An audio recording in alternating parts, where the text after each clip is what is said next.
All right, welcome to day number 7 in Max Brick Studio, and we have the complete layout here for you. Everything is done and caught up. Right now I'm working on the front ramp. I'll show that to you in a second.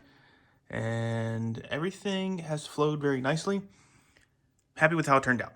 So what we did was this section here was to represent this back part of the gatehouse, swinging around to this side. So it can still swing around. We can still expand it, move it down, and that's what we came up with. I wanted to get a cottage on each side. I didn't want it to be too symmetrical, and I think I accomplished that. It's a little off, which is okay. I have plans to add in another cottage, and that will be at a later date. So here is the full layout, and it can really expand and open up to make a very large castle. Can't wait to get the kids down here and get our battle scene set up and get some battles going. Before we do that, let's take a look at this ramp that I'm working on for day number 7. And it's such a small little build, but it's a complicated build. But I think I come up with something nice that I like. So without further ado, here is our front ramp rework. All right, here it is, the hotly debated ramp that goes to the castle. I think a lot of people don't like it. And when I say hotly debated, probably like 10 people that we debate this. It's not like a big thing going on. But anyway, so here it is. We changed our ramp to steps, and I kept the same design that Lego has for this direction. I wanted it to come up the front here. Just I like this better. Covers up some of the rocks and things that are going on to the main castle, so I kept it. This is what I came up with. I wanted to make the illusion that the drawbridge is longer. So this part stays put, but you'll see once we get it over here, you'll see how it gives that optical illusion effect that the drawbridge is a little bit longer there. Something that we did change, we added on some stud spaces out here on the end to give it like a little bit of an overhang. And then we made this a little bit deeper. We changed out the 1x4 arch with a 1x6 and to open that up a little bit. I wanted to do a 1x6 here in the front also, but it just was not vibing right with it. So those are our major changes. A lot of it stayed the same to the middle. We did rework some of the inners in here to make it more sturdy and give it some strength to where it won't fall down. On this side here, we have still a lot of the same stuff. The only thing that really changed was this brick down here was a dark bluish gray. We kept the bar plate modified piece here to connect this guy on. So just a couple of changes. You take out the ramp and making it steps.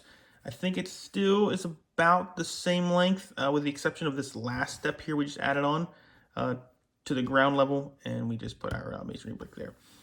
I like this railing here, added that on.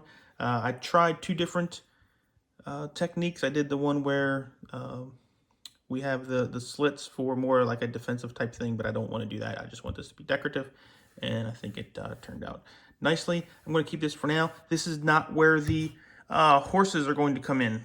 So this is just for people trading, civilians coming in, the front entrance of the castle. We will do another entrance to the castle strictly for horses for the knights because they are very important. We want to protect those, so we're going to work on that another time. So this is just for civilians. So let's get this guy over to the main castle and see what it looks like.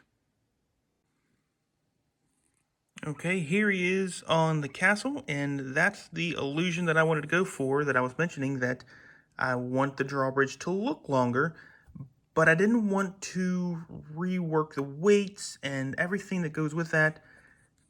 We just didn't want to do that. We could, but we're not. So this section here, we've changed to steps. I really like the steps.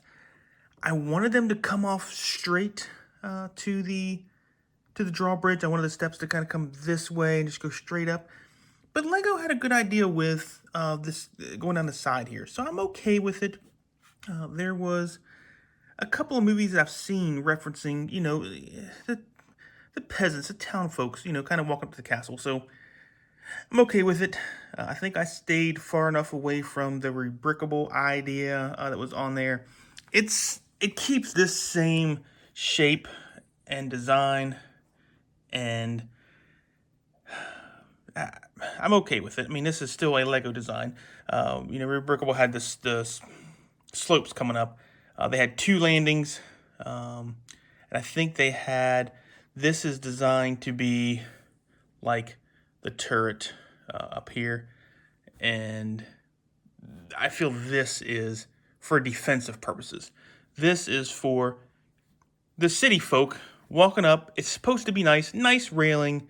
This is not a defensive position. If they got to defend this position, we're in trouble with our castle. So that's I wanted it to be more for the civilians. Just walking up, they're coming in to trade, or they got to hustle up in there and get in inside the castle. So I left it this way, and I'm very happy with how it turned out. So that wraps up day number 7, and we're going to be moving on to trying to build up some rocks here maybe the next day. But that wraps up today. We'll see you guys later.